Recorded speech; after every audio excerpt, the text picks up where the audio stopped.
नमस्कार, लेक्सिटी न्यूजमा तपाईंलाई स्वागत छ। अब अहिलेसम्म प्राप्त खबरहरू सुन्नुहोस्। प्रधानमन्त्री पुष्पकमल दाहाल प्रचण्ड र भारतीय प्रधानमन्त्री नरेन्द्र मोदीबीच टेलिफोनमा कुराकानी भएको छ। भारतीय प्रधानमन्त्री मोदीले शनिबार बेलुका प्रचण्डलाई टेलिफोन गरेको भारतीय विदेश मन्त्रालयले जनाएको छ। कुराकानीमा प्रचण्ड र मोदीले नेपाल भारत द्विपक्षीय सहयोगका विभिन्न पक्षको समीक्षा गरेका छन्।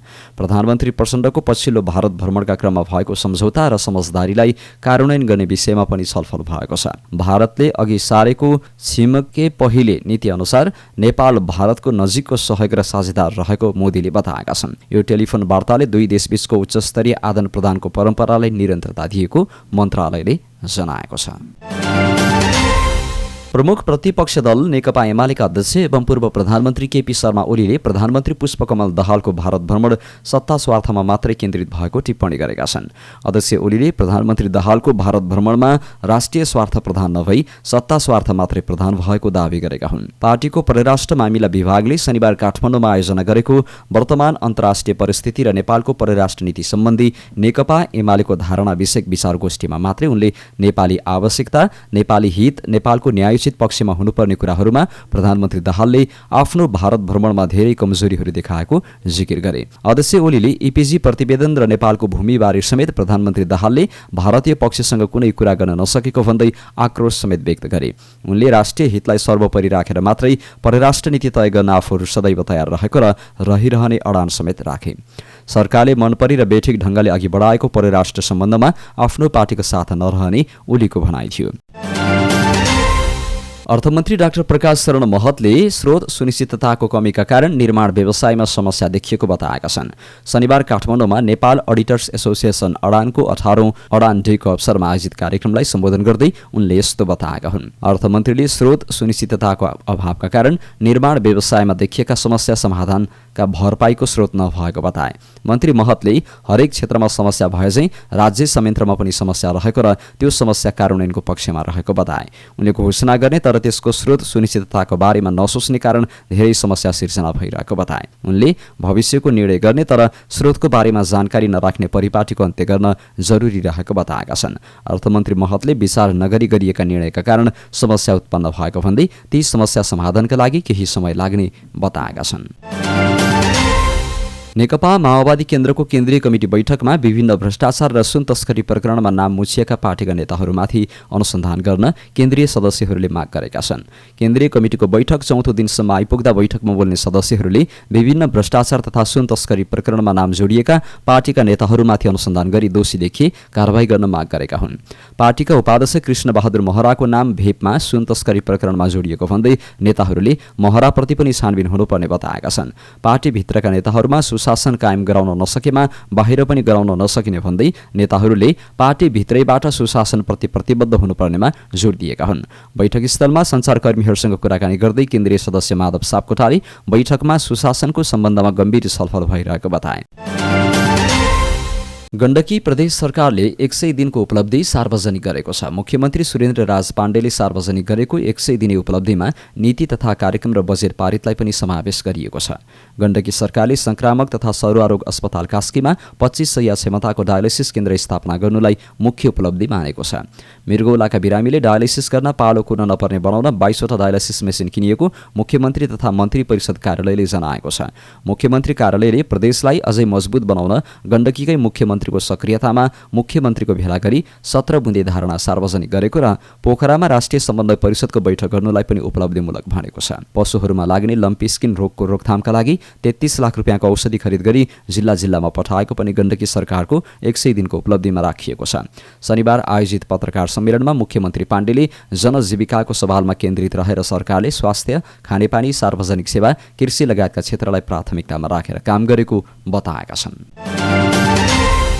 नेकपा माओवादी केन्द्रका उपमहासचिव जनार्दन शर्माले जुनसुकै सङ्कटमा अध्यक्ष पुष्पकमल दाहाललाई साथ दिँदै आएको बताएका छन्। काठमाडौँमा जारी केन्द्रीय समितिको बैठकमा शनिबार अध्यक्ष पुष्पकमल दाहालको राजनीतिक प्रतिवेदनमाथि धारणा राख्ने क्रममा शर्माले अध्यक्षलाई असहयोग नगरेको प्रष्टीकरण समेत दिएका छन्। अध्यक्षलाई आफूले सहयोग गरेको तर गलत प्रचार गरेको उनको गुनासो थियो। शर्माले कुन मोडमा आफूले अध्यक्षलाई असहयोग गरे भन्दै प्रश्न समेत गरे। यस्तै शर्माले पार्टीका नेताको सम्पत्ति छानबिन गर्नुपर्ने प्रस्ताव प्रस्ताव अघि सारेका छन्। पार्टीको नेताका सम्पत्ति छानबिन गर्नुपर्ने र त्यसका लागि आफू तयार रहेको बताएका छन्। आफूले कुनै गल्ती नगर्दा पनि आफूमाथि प्रश्न उठेको भन्दै उनले छानबिनका लागि मार्ग प्रशस्त गरेको स्पष्ट पारेका छन्। नेपाली कांग्रेसका सभापति शेरबहादुर देउवाले पार्टीका अग्रज नेताका बारेमा जनमानसमा जानकारी गराउनुपर्नेमा जोड दिएका छन्। कांग्रेसका संस्थापक महामन्त्री स्वर्गीय सूर्यप्रसाद उपाध्यायको 39औं स्मृति सप्ताहको अवसरमा आयोजित कार्यक्रममा सभापति देउवाले मुलुकको परिवर्तन र पार्टी स्थापनामा भूमिका खेलेका अग्रज नेताको बारेमा अध्ययन र अनुसन्धान गरी जनमानसमा जानकारी गराउनुपर्नेमा जोड दिएका हुन्। सभापति देउवाले पुराना नेता सूर्यप्रसाद उपाध्यायलाई पहिलो पंक्तिको स्मरणीय नेताका रूपमा पुनर्स्थापित गर्दै शीर्षस्थ नेताका रूपमा उपाध्यायको तस्बिर पार्टी कार्यालयमा राख्ने निर्णयले आफूलाई खुसी लागेको धारणा राखे। बिना कारण सूर्यप्रसाद उपाध्यायमाथि अन्याय हुन पुगेको भन्दै उनले अहिले पार्टीले न्याय गरेको जिकिर गरेका छन्। प्रधानमन्त्री पुष्पकमल दाहालले रौतहटको गौर हत्याकाण्डका पीडितलाई न्याय दिलाउने प्रतिबद्धता व्यक्त गरेका छन्। प्रधानमन्त्री निवास बालुवाटारमा शनिबार पीडितहरूसँगको भेटमा उनले पीडितसँग वार्ताका लागि छिट्टै गृह सचिवको संयोजकत्वमा समिति बनाउने आश्वासन दिएका छन्। 16 वर्षअघि गौरमा भएको घटनामा परेर तत्कालीन नेकपा माओवादीका 27 जना कार्यकर्ताको मृत्यु भएको थियो। त्यस घटनाका पीडितले विभिन्न माग राखेर आन्दोलनका कार्यक्रम सार्वजनिक गरेपछि प्रधानमन्त्री दाहालले वार्तामार्फत समस्याको समाधान गर्ने प्रतिबद्धता जनाएका हुन्।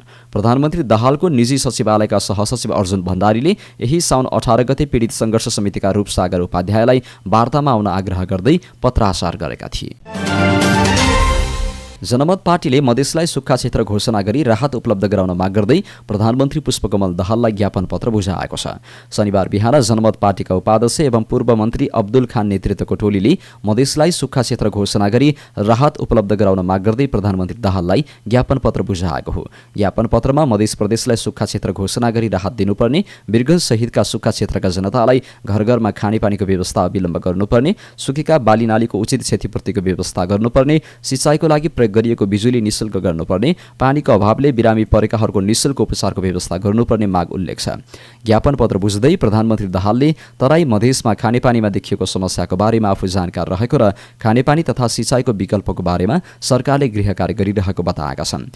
ट्याङ्करबाट भए पनि जनतालाई खानेपानीको व्यवस्था गरिने र खानेपानीको अभावले भएको बिरामीको उपचारको व्यवस्था गरिने प्रधानमन्त्रीले बताएका छन्।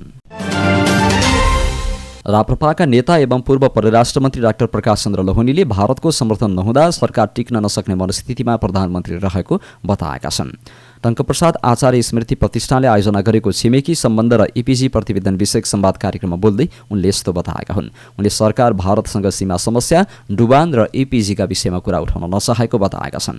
पूर्व परराष्ट्र मन्त्री लोहनीले भारतसँगको परनिर्भरता बढ्दै जाँदा सरकार मानसिक रूपमा कमजोर भइरहेको बताएका छन्। उनले मुलुकलाई चामलमा समेत आत्मनिर्भर बनाउन नसक्दा समस्या भइरहेको बताए।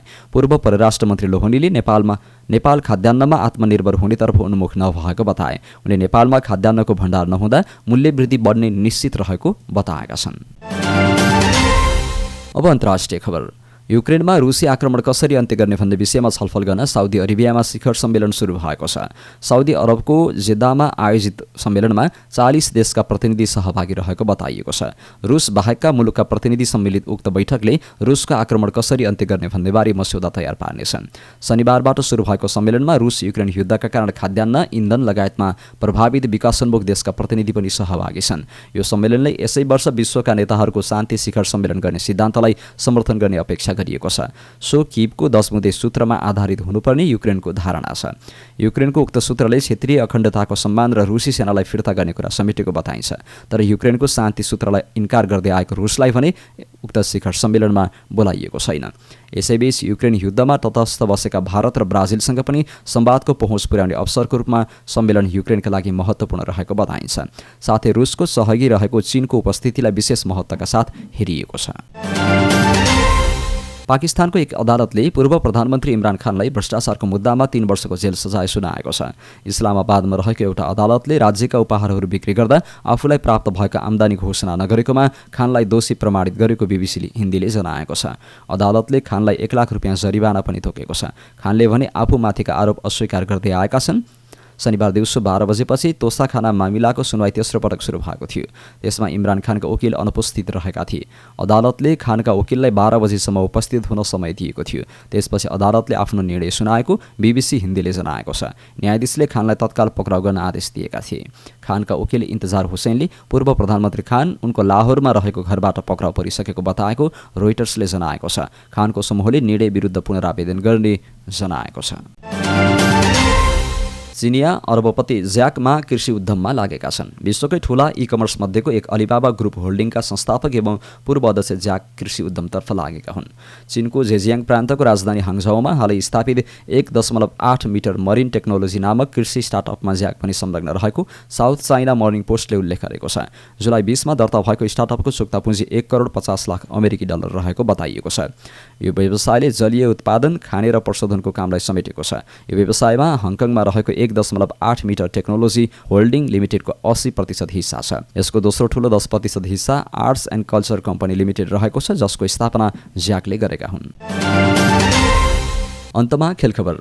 नेपाल पुलिस क्लबले जारी एन्फा अन्डर 16 युथ फुटबल लिगमा विभागीय टोली प्रतिद्वन्दी त्रिभुवन आरबी क्लबमाथि 6-को रवाफिलो जित निकालेको छ।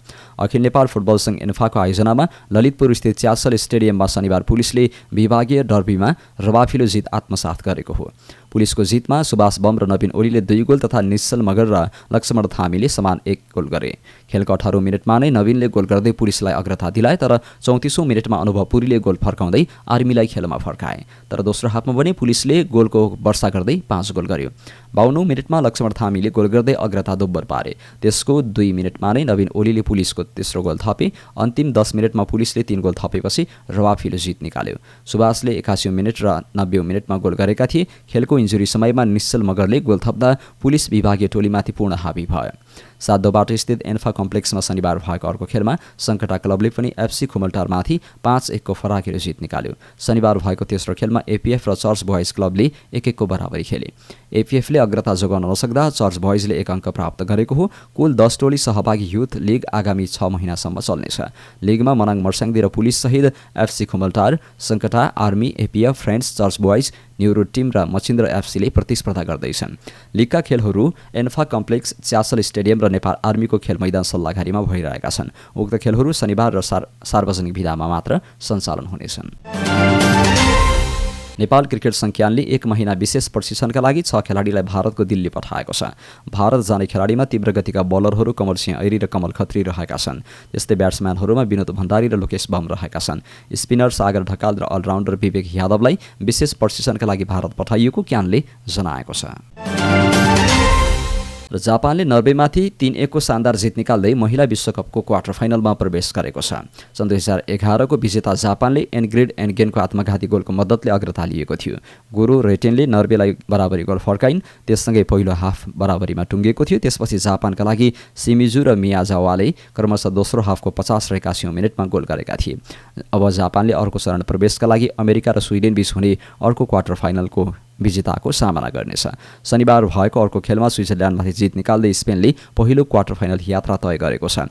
स्पेनले अन्तिम 16 को खेलमा स्विजरल्यान्डलाई 5-1 गोल अन्तरले पराजित गरेको हो। अब स्पेनले अन्तिम 8 मा प्रवेशका लागि नेदरल्यान्ड्स र दक्षिण अफ्रिका बीचको विजेतासँग खेल्नेछ। लेग सिटी न्यूज अहिलेलाई यही सकिएको छ।